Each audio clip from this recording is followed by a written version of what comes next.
என் தங்கப்பிள்ளையே, இன்று இரவுக்குள் உன் தாயானவள் என்னுடைய வாக்கினை நீ கேட்டு விடுவாயானால், நாளைய தினம் மங்கள செவ்வாய்க்கிழமையில் என் குழந்தை உனக்கான நல்ல செய்தி, அதிலும் குறிப்பாக 2 நல்ல செய்தி உன்னை தேடி வந்துவிடும்.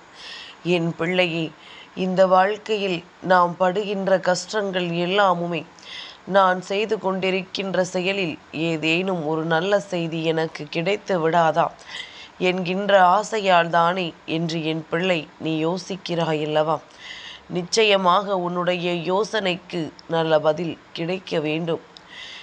எந்த ஒரு விஷயத்தை நாம் தொழிலாக செய்து கொண்டிருக்கின்றோமோ அந்த ஒரு விஷயமானது நமக்கு சாதகமாக இருக்கும் பட்சத்தில் இந்த வாழ்க்கை நாம் கேட்ட ஒவ்வொரு விஷயங்களையும் நம் கைகளில் கொடுக்காமல் ஒருபோதும் சென்று விடாது. எதை நாம் வேண்டும் என்று ஆசைப்பட்டாலும் அதற்கான முயற்சியும் உழைப்பும் நம் கைகளில் இருக்கும் பொழுது அதை பெற்றுக்கொள்வதற்கான தகுதியும் நமக்கு இருக்கிறது என்பதில் எந்த ஒரு மாற்று கருத்தும் கிடையாது. இது மட்டுமில்லாமல் நாளைய தினம் உனக்கு இவையெல்லாம் நிறைவேறும் என்று உன் அம்மா நான் சொல்வதற்கு என்ன காரணம் என்றால், இந்த வருடம் முடிகின்ற நாள், அதாவது 2024வது வருடத்தின் கடைசி நாள். என் குழந்தையே, இந்த வருடத்தின் தொடக்கத்தில் நீ வேண்டி நின்ற விஷயங்கள் ஏதேனும் உனக்கு நிறைவேறாமலோ உன் கைகளுக்கு கிடைக்காமலோ இருந்திருக்கும் பட்சத்தில் அது நிச்சயமாக இன்று உன் கைகளில் உன் தாயானவள் என்னால் ஒப்படைக்கப்படும் என்பதுதான் உண்மை. நீ எவ்வளவுதான் என்னிடத்தில் வேண்டும் என்றும் வேண்டாம் என்றும் சில விஷயங்களை ஒதுக்கி வைத்திருந்தாலும், எது நல்லது என்று புரிந்த உன் தாயானவள் அதை உன் கைகளில் சர்வ நிச்சயமாக ஒப்படைப்பேன் என்பதனை மட்டும் மறந்து விடாதே. என் தங்கமே, ஒரு சிலருக்கு இதுதான் நமக்கு பிழைப்பு, நாம் இப்படித்தான் வாழ வேண்டும் என்கின்ற ஒரு எண்ணம் இருக்கும். ஆனால் அவர்கள் செய்கின்ற தொழிலை பார்க்கின்ற மற்றவர்கள் அவரை கேலியும் கிண்டலும் செய்வதும் அவர்கள் நடந்து கொள்கின்ற விதங்களையும் பார்க்கும் பொழுது என்னவெல்லாமோ நினைத்து அவர்கள் என்னவெல்லாமோ சிந்திக்கின்றார்கள். இது போன்ற விஷயங்கள் நடக்கும் பொழுது இந்த வாழ்க்கையானது உனக்கு ஒட்டுமொத்த சந்தோஷத்தையும், அது உனக்கு கிடைக்காமல் போகும் பொழுதும் உன்னிடத்திலிருந்து பறித்து விட்டதாக நினைத்தும் வேதனைப்படும் பொழுதும் அதை என்னவென்று உன் தாயானவள் நான் நன்கு அறிவேன். என் குழந்தையே, எதுவாக இருந்தாலும் அனைத்திற்கும் ஒரு சரியான நேரம் உண்டு. இந்த நேரம் மட்டும் சரியாக இருந்து விட்டது என்றால் நிச்சயமாக இந்த வாழ்க்கையானது உனக்கான நன்மைகளை சரியாக கொண்டு வந்து கொடுத்துவிடும் என்று நினைக்கின்ற என் பிள்ளையே, நான் நிச்சயமாக இந்த நொடி முதல் உன் மனதில் இருக்கின்ற ஒவ்வொரு எண்ணங்களுக்கும் உயிர் கொடுத்து உனக்கான நல்ல சந்தோஷத்தை உன் கைகளில் உருவாக்கி கொடுக்க காத்திருக்கிறேன் என்பதனை மறந்து விடாதே. நான் நினைத்து விட்டால் இங்கு உனக்கு நடத்த முடியாதது அல்லது கொடுக்க முடியாதது என்று எந்த ஒரு விஷயங்களும் இல்லை. அப்படி ஒரு விஷயம் உன் வாழ்க்கையில் இருந்து உனக்கு இத்தனை கால தாமதம் ஏற்படுத்தியிருக்கிறது என்றால் அதற்கு பின்னால் நடக்கின்ற பல உண்மைகளை பற்றி நீ கட்டாயமாக என்னவென்று தெரிந்து கொள்ள வேண்டும். என் பிள்ளையே, இத்தனை நாளும் இந்த வாழ்க்கை உனக்கு கொடுத்த கஷ்டங்களை அதிகமாக நினைத்து நினைத்து நீ வருத்தப்பட்டு கொண்டிருந்த நேரங்கள் எல்லாம் போதும். இனிமேல் இந்த வாழ்க்கை உனக்கு தரக்கூடிய சந்தோஷங்களை மட்டும்தான் நீ எண்ணிக்கொள்ள வேண்டும்.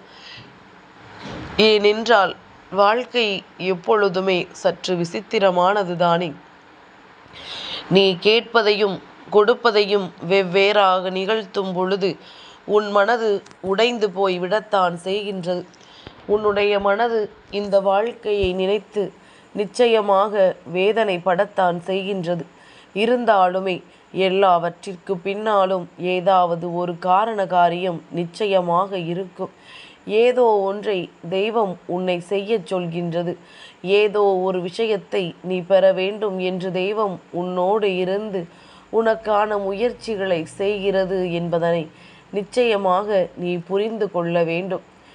எந்த நேரத்திலும் உனக்கு என்ன நடந்தாலும் சரி, அதிலிருந்து நீ உனக்கான மகிழ்ச்சியை மட்டும் நிறைவாக பெற்றுக்கொள்ள எப்பொழுதுமே தயாராக இருந்து விட்டால் போதும். என்ன நடந்தாலும் எது வந்தாலும் நான் இருக்கிறேன் உனக்காக. எந்த சூழ்நிலைகளை கடந்து வர நீ பழகினாலும் அந்த இடத்தில் உனக்காக நான் நிற்கிறேன் என்பதனை என் பிள்ளை எக்காரணத்தை கொண்டும் நீ மறந்துவிடக்கூடாது. நல்ல நேரம் என்ற ஒன்று உனக்கு வாய்த்து விட்டது. நல்ல சூழ்நிலைகள் இந்த வாழ்க்கையை உனக்கு தூக்கி நிறுத்த காத்து கொண்டிருக்கின்றது.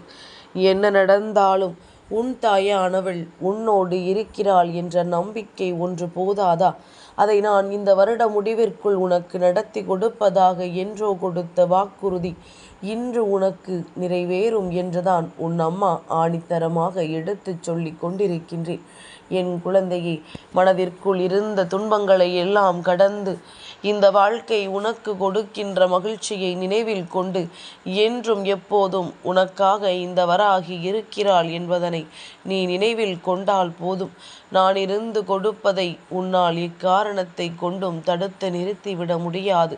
நான் செய்கின்ற விஷயங்கள் எப்பொழுதுமே உனக்கு வாழ்க்கையில் எது நல்லது எது கெட்டது என்பதனை அறிவுறுத்துவதற்காக மட்டும்தான் என்பதனை உணர்ந்து கொள். இனி என்ன நடந்தாலும் சரி, இனி எந்த விஷயங்கள் வந்தாலும் சரி, அதிலிருந்து என் குழந்தை நாம் சொல்ல நினைப்பதையும் செய்ய நினைப்பதையும் சரி என்று செய்து விட்டால் போதும். மனமகிழ்ச்சியான வாழ்க்கையை நினைத்து என் குழந்தை நீ எப்பொழுதும் சந்தோஷமாக வாழ்கிறாய் என்ற ஒரு செய்தியை கேட்டாலே உன் அம்மாவிற்கு ஒட்டுமொத்த சந்தோஷமும் நிச்சயமாக வந்துவிடும்.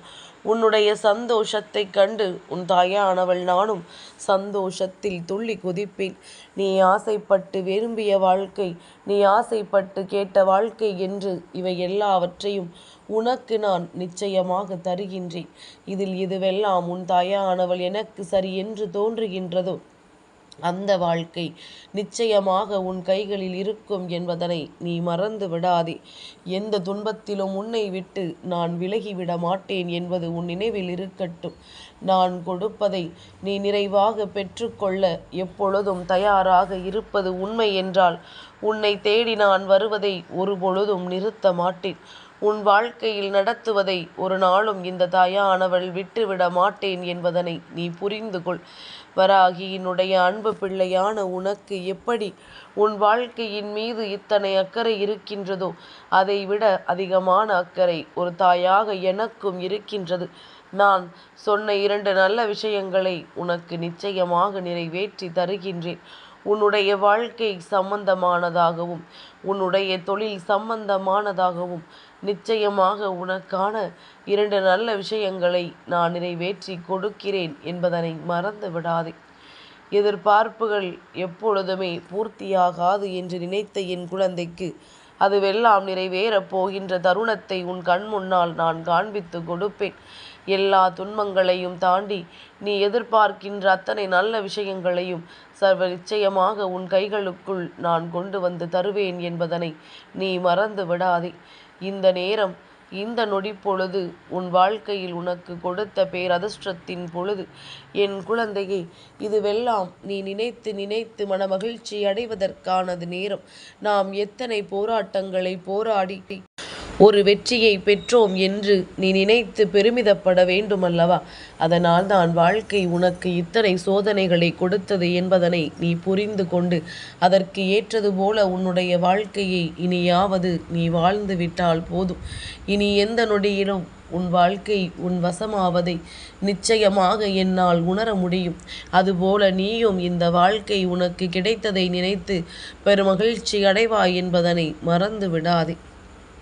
எந்த நேரத்திலும் நான் இருப்பது உனக்கு நிச்சயமாக தெரிய வரும். நான் இருப்பதை உனக்கு நிச்சயமாக உணர்த்துவேன். எப்பொழுதும் போல தாயின் அன்பை பெற்றுக்கொண்ட என் பிள்ளை, நிச்சயமாக சந்தோஷத்தில் துள்ளி குதிக்கத்தான் போகின்றாய். என்ன நடந்தாலும் எது இருந்தாலும் இந்த வருடத்தின் முடிவில் நீ எதை உன் கைகளில் சேர்த்து வைத்தாலும் இல்லை என்றாலும் பரவாயில்லை, உனக்கான ஒரு நல்ல உறவை நீ சம்பாதித்து வைத்து விட்டாய். அதுதான் உன் தாயானவள் நான் என்பதனை நீ மறந்து விடாதே. எத்தனையோ உறவுகள் வாழ்க்கையில் வந்திருக்கலாம், போயிருக்கலாம், எதுவுமே நிலையில்லை என்று கூட உனக்கு தோன்றியிருக்கலாம். ஆனால் உனக்கு என்றுமே நிலையான உறவாக இருக்கக்கூடிய இந்த வராகி இருக்கிறாள் என்பது உன் நினைவில் இருக்கட்டும். நல்லதே நடக்க வேண்டும் என் பிள்ளைக்கு இந்த வாழ்க்கையில். என் தங்கப்பிள்ளைக்கு இந்த வராகி அம்மாவினுடைய ஆசீர்வாதங்கள் எப்பொழுதும் உண்டு.